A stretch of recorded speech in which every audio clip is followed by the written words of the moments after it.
In preparation for wiring this thing temporarily to the new VFD, I did a couple of things. I put the cover back on here, and I remounted this box, but I'm removing this cable. This is the cable that came with the mill.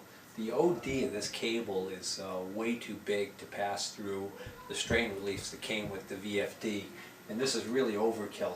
And now that I've started to take this out, I'm really glad I did, because it turns out this OD of this cable was actually even too big for the strain relief that they actually had on here. So all they did was they stripped the wire back so that the clamp part of the strain relief was actually holding onto the outside of the conductors and not the outer sheathing of the cable.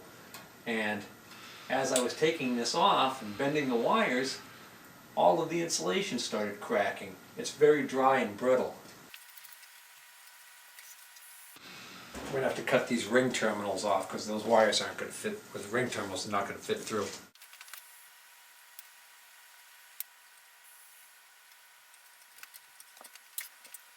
So this cable right here, well, the markings are rubbed off of it, so I can't tell what it is, but it's really heavy duty. And there's no way that is going to get through here. Here are the wires that were inside that box, and as I moved them, you could see it all start to break, crack. The insulation is very dry and brittle.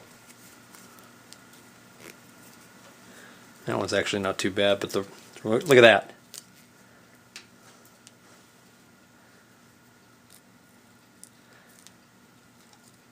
So that conductor, a lot of that didn't just fall off. A lot of that must have been missing and was on the back side where I couldn't see it.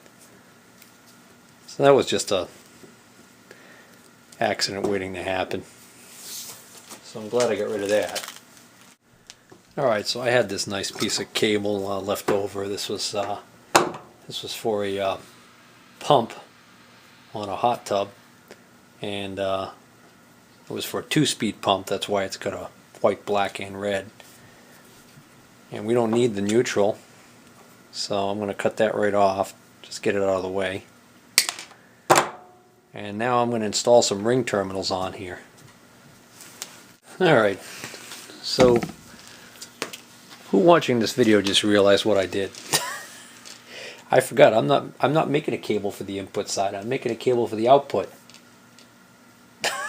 I need that white wire to be the 3rd phase. Dummy! Okay, now I've got it. I've got my ground and my T1, T2, and T3. Alright, so let me show you what I did. These 3 wires on the top here are the ones that go directly to the motor, and they were attached to where I have them now, to the top of this, this terminal bank. But the input wires, the original ones that I just took off, were actually going to these 3 screws on the bottom. I actually got the screws out. And what I've done now is I've run these 3, I have them on the same screws as the wires going to the motor. So in effect what I've got is I've got this incoming cable power going directly to the motor. This will literally have absolutely no effect, be completely bypassed. I'm just going to do this for now for the purposes of my testing. I am not going to wire this switch conventionally because variable frequency drives, at least the Teco ones, and all of the other ones that I've seen or anybody talking about online, they all have a stipulation where you're not supposed to have any sort of switching or disconnect between the output of the drive and the motor. Because what will happen is if you do that, if while the drive is sending power to the motor, if you were to switch this off and break that circuit, it can cause some sort of a spike or problem that can actually damage the variable frequency drive. So that's not a good idea. You don't want that. So if I had wired this conventionally, I would have to constantly be worried about making sure that this is either in reverse or forward before I turn the drive on, or Yeah, basically, and then also I would also have to make sure that at no point while it was running that I inadvertently would turn it off. And if I had decided I wanted to change directions that way, that would also be a problem. You don't want to be changing directions by manipulating the output coming out of the drive with an outboard switch like this. If you want to change directions, you want to be able to manipulate what's coming out of the VFD by telling the VFD through logic changes that you want it to change those outputs to reverse the motor. So essentially, for the time being, I'm going to leave this bypassed.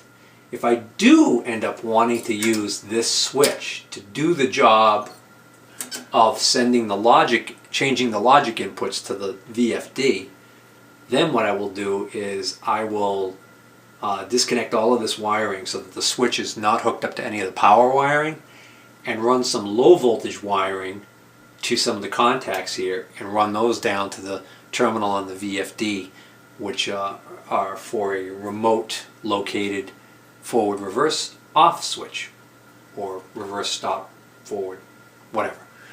Okay, so for now this is set, and I don't even have this strain relief. It turns out is too big. This almost looks like a strain relief for like BX cable or something. So for the time being, I'm just going to leave that. Now I'm going to go over and I'm going to hook up the connections on the drive. There's a 1/4-inch spade, 90-degree spade terminals on here for connection to the back of a conventional motor. So I'll just cut those off. So these are my 3 phases, T1, T2, and T3, and it doesn't really matter which one is which. And if I swap any 2 of these, I would be able to reverse the direction of the motor. But right now I really don't care about that because I can reverse the direction of the motor with the switch on the front. Clearly, if this was solid copper wire, this would be easier.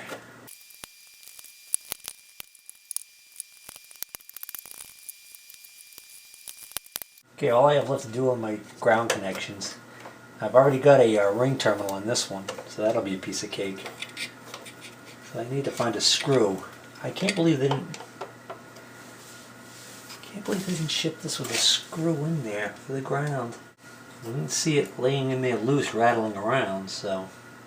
Oh, I had a heck of a time finding a screw that would fit this. I think they actually snuck a metric on me in there on me. I'm not surprised, the thing's made in Taiwan. So I had a loop in the end of this to go under a screw and tighten it, but I didn't really like that arrangement. So what I've got is I've got my little bag of tricks here. I got a little bit of corrosion on it, but I've got one of these types of lugs here.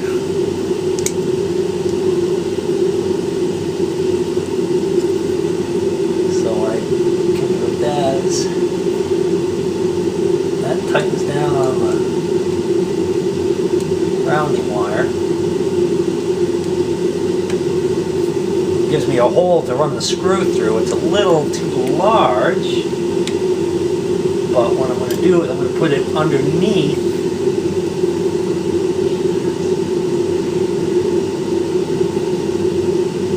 this ring terminal. All clamped down. Ah, son of a gun. That is a blind hole. This screw is too long. Yeah, there ought to be a lot. I'm lucky to find this screw in the first place. I don't know if I'm going to be lucky enough to find one shorter. Got these little screw cutters. These holes right here. You thread the screw in and then close the pliers and it shears them. It does a pretty good job. I won't make it too short.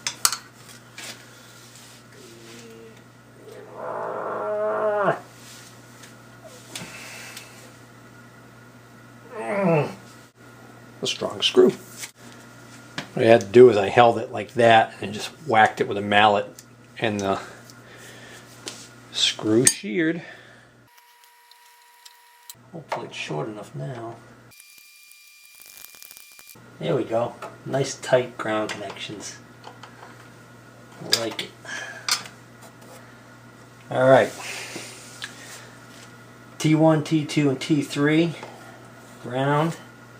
L1 and L2. To actually L1 and L3 on this. But that's how we think it's supposed to go. We being me and the mouse in my pocket. That was just me making one last paranoid check. Make sure there wasn't a screw that was supposed to be in that threaded hole that fell out during shipping. Now I still have to fix this where this screws in on this side. I'll glue that before I go up tonight. That way it'll have some time to cure. Okay. This is off. This is off. That's wired direct. So first thing I'm going to do is I'm going to turn the main breaker on.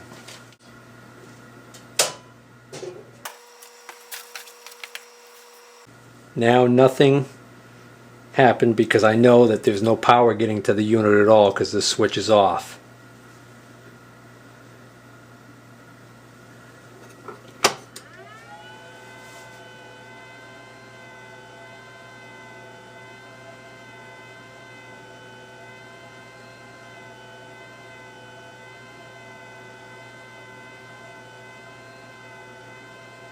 Okay, so I'm not quite sure if that's normal or not. I think what that's telling me is that's telling me that the drive frequency is 0 right now, which makes sense because it's stopped. Now, as a quick start, let me go get that, read you what that says. Alright, step 1, before starting the inverter, please refer to chapter 1, notice for wiring. Did that. Verify the AC power is connected to L1, L2, and L3, because that sentence is for any eventuality, for any one of the drives, whether it be a 3-phase input drive, a 120 volt input drive, yada yada yada. Verify that the motor leads are connected to T1, T2, and T3. We did that. If brake module is necessary, okay, we don't need that. Step 2, apply power to the drive. Apply AC power to the drive and observe operator. Well, I'm the operator. Am I supposed to look at myself? Pretty sure they mean that panel. 3 7-segment display. 3 7-segment display.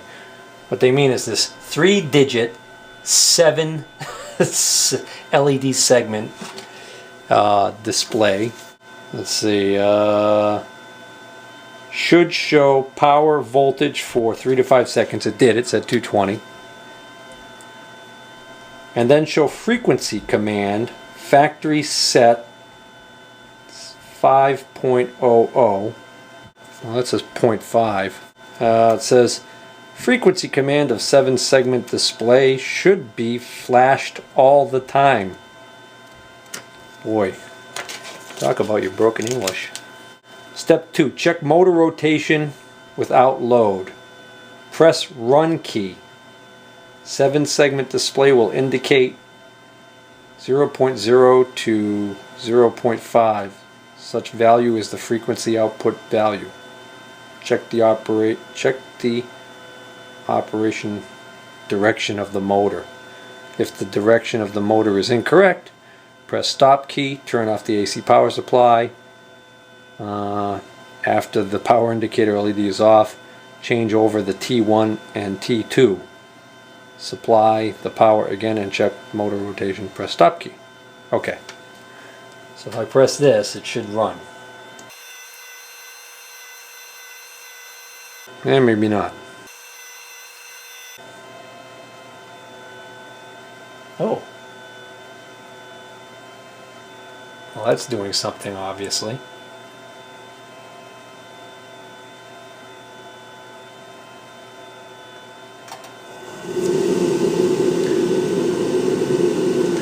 Oh, sure, now the boiler's turning on.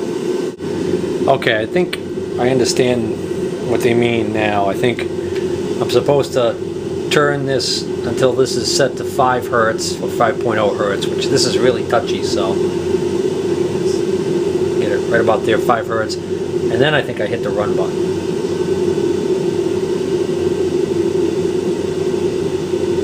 Alright, nothing's happening.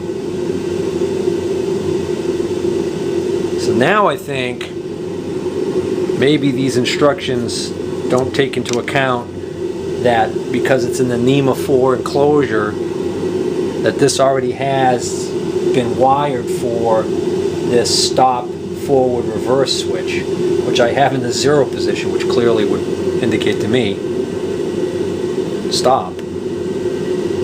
So maybe if I... That's it. What's happening right now is that is turning very slowly. They only have it set to 5 hertz. So I shut it off. That's reverse. Cool beans. So now, I believe the next step it says is apply, let's see, where is it? Alright. If that all checks out, change the frequency with the up and down arrow mark. Please press data enter after setting frequency. Set frequency to 50, 60 hertz according to above regulations. Press run key. Alright. So now basically what they're saying is once you've determined that it's wired correctly and it's rotating in the right direction, I want you to run it up to full power. See what happens. Let me see if I can try and get the spindle and the drive. I'm not going to be able to get those both in the shot. Alright, well, you have to just trust me. Alright, when I try and press the up or down arrows like it talks about, I get the ER1. Which sounds like an error code to me. ER1, key operation error. Attempt to press up or down key when F05 is greater than 0 or in speed operation. Attempt to modify parameters which cannot be modified during a run. Corrective action. Up and down arrow keys can be used to modify frequencies only when F05 is equals 0. Oh, so there's a parameter in there, probably called F05, that needs to be set to 0 before those arrow keys will work. And I got a feeling the reason why it's not set to that is because I have this outboard switch. So let's just do this. Let's turn this on and turn this knob up.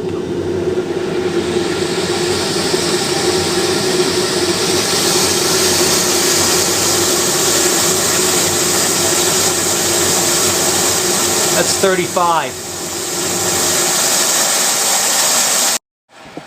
Oh, that stupid battery's dying on me again.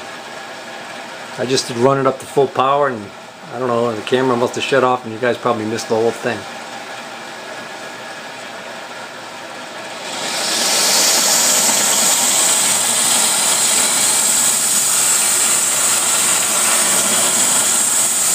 I'll just give you a look at the spindle when it powers up.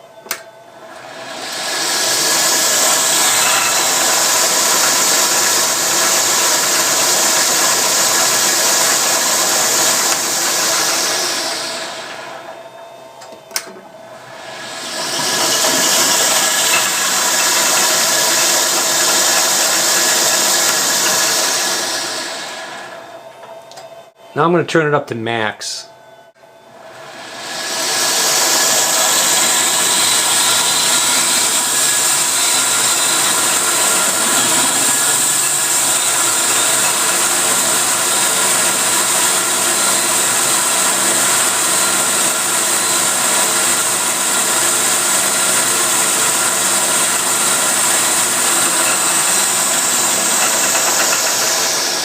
You can hear the RPMs kind of do a weird thing there, and part of that has to do with because this Wells Index milling machine has a very speed belt clutch system.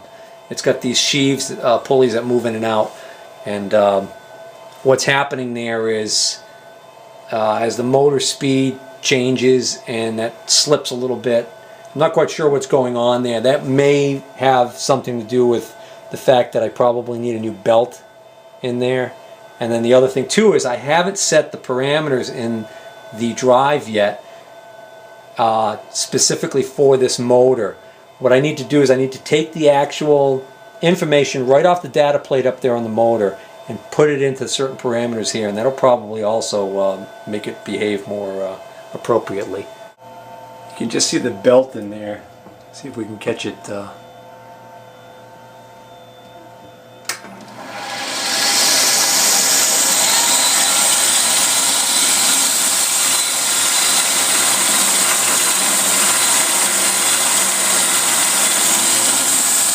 There you go.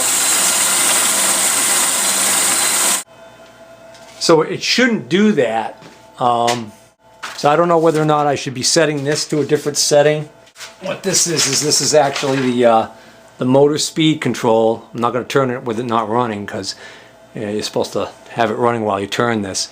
And when you turn this lever, it's going to open or close that sheave. And at the same time, there's a sheave on the other motor pulley that's supposed to, on the motor shaft, it's supposed to do that automatically. So.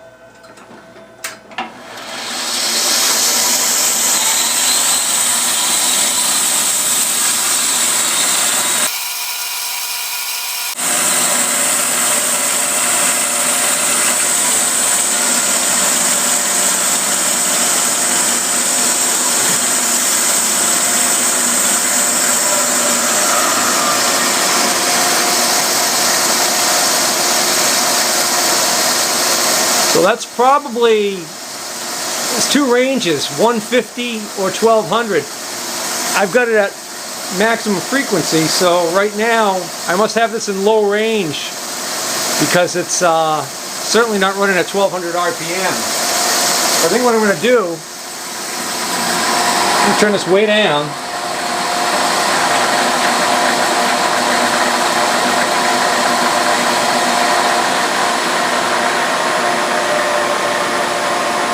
So look at the back gear or the low range engaged, that's 50 RPM.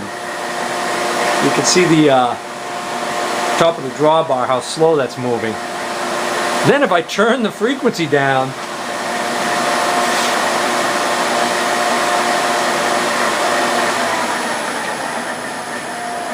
now if I turn the frequency down to let's just change it to a third of that. Now that's 20 hertz. And so that's probably running at a third of 50 RPM roughly. So that's like 15 RPM. But you see, if I, the point now is that, see, if I try and stop this, it's got torque. If you take a regular motor and you try and run it that slow, what's going to happen is you'd be able to just grab it and stop that shaft like nothing. So, you know, why would you want to go that slow? Well, I don't know. I've got a tapping head, a Procure tapping head. I could put the tapping head on this thing maybe, and I could sit there and tap to my heart's delight without having to worry about it going too fast. Right? Maybe that's one of the reasons why I would want that. I don't know. Alright. Alright, so this is my my high-low range here. See, it says gear change reverses spindle. Because basically it's a back gear like setup. And if I remember correctly, I believe this middle position is gonna be the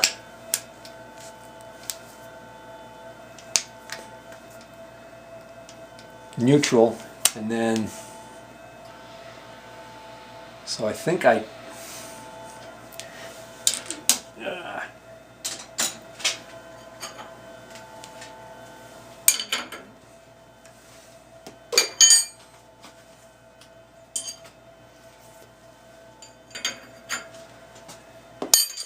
Need a wrench. Alright, so I then manually rotate this in order to get this to engage. Come on!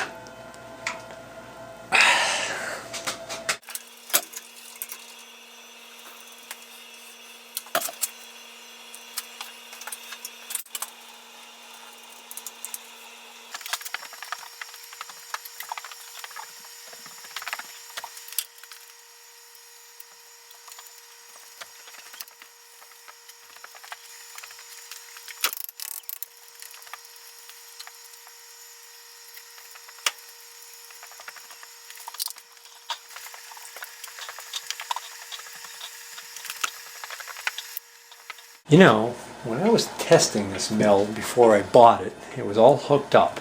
And I distinctly remember being able to shift this and testing it in both the high and low range. And now I can't get this to move. At first I thought it was because you had to rotate the shaft as you tried to move it. But I just tried rotating that, and this lever is jammed. It doesn't want to move. That's not good. And the only thing that's changed that I can think of is that when I got this home early this spring, I ended up having to store this under a tarp outside, and I had flash rust all over the ways and the bed and everything. I had to clean all that up. So now I'm wondering whether or not